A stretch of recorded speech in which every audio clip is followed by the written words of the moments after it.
into his study and waited. He knew the third ghost would be with him soon.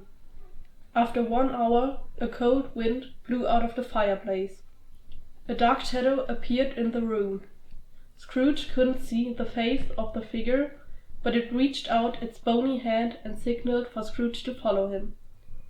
They were walking down the hall when Scrooge suddenly found himself at a funeral. Nobody was there, except the man in the coffin and a bald priest. What sort of man dies and has no one at his funeral?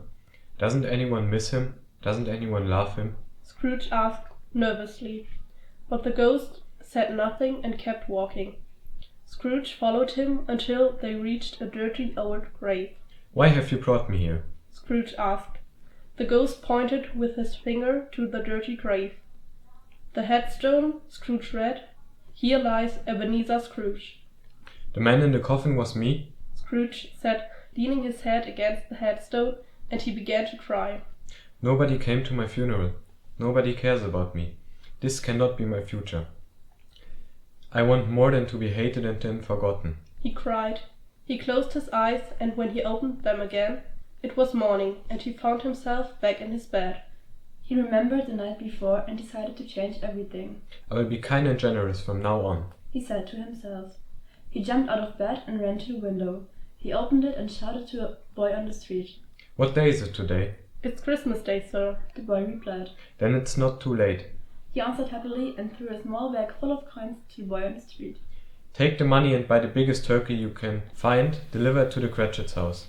Keep the change for yourself, Scrooge said excitedly. A little while later, there was a knock at Cratchit's door. When he opened the door, he was shocked to see that it was his boss. Mr. Scrooge, I was just about to leave for work, he said nervously. Work? Well, it's Christmas, isn't it? You've always worked so hard, you deserve a holiday. Why don't you come back to work after New Year's Eve?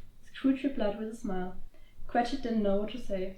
Ah, and you will be my new partner. I hope that's okay for you. Scrooge added. Tim and Cratchit's wife ran outside and hugged Scrooge.